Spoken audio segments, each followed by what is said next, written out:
Ahora, por contraste y oposición, Now, by way of contrast, we will introduce a radically different and completely unrelated contract, the deposit contract. This is important because ultimately you will see that the whole book, all 880 pages in English, which we will study together, is an economic analysis of the monetary bank deposit contract.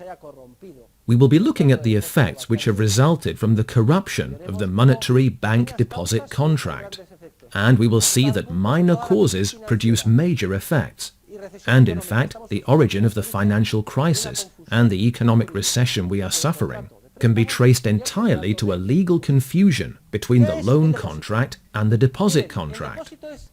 What is a deposit? Well, despite certain appearances, a deposit is radically different from a loan, basically due to one reason. In a deposit, the availability of the item is not lost. Availability is not transferred.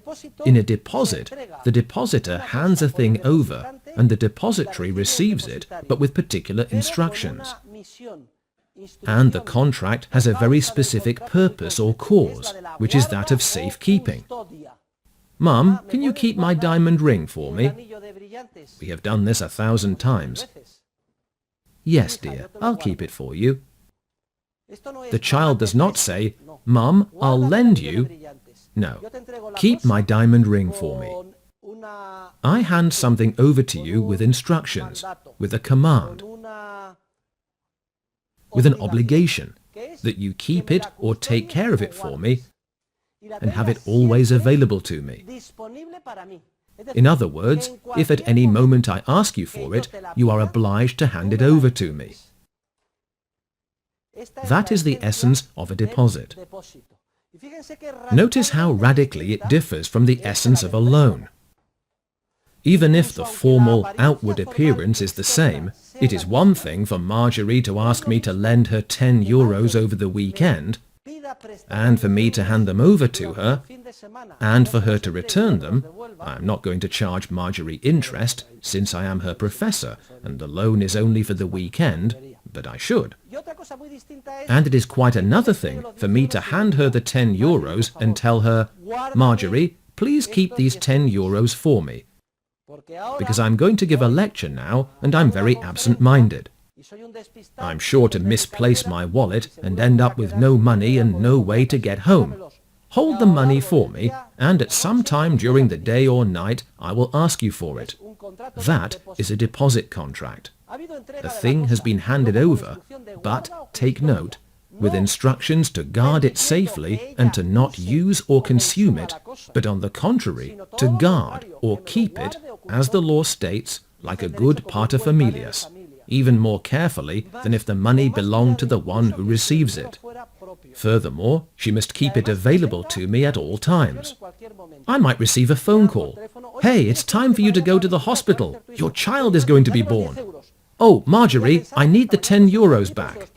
She was not expecting me to ask for them until the next day, but I asked 10 minutes later, and there they are. The money is constantly and completely available to me. In commercial, legal and economic dealings, this is expressed in different ways. A very descriptive term for it, which we have probably heard 1,000 times, is demand deposit, or sight deposit. What does the term sight deposit mean? Well, it means I am keeping an eye on the money so I can make use of it the moment I need it. The essential reason or cause for handing over the item is not to cede its availability to the one who receives it, as in the loan, but quite the opposite. The thing is handed over so that the one who receives it will guard and take care of it like a good parent, while keeping it always available to the depositor, who therefore never, in any case, loses its availability. He maintains that availability as fully as if he had the money in his pocket, or even more fully than if he had the money in his pocket, for if he is absent-minded, he may lose the bill at any time, etc. And he feels more relaxed if he has deposited it with Marjorie, who is a sensible person, and has earned the professional esteem and the trust of all those who give her money for safekeeping. Sometimes my young children are given money. and they know very well they are absent-minded. Ya saben que son unos They are despistados, 8 and 10 years old. ¿Qué pasa? So what happens? Well, when their pants come out of the washing machine, there is also a soaking wet, faded bill. They have forgotten it, or they lose it, and they themselves are aware that they are forgetful.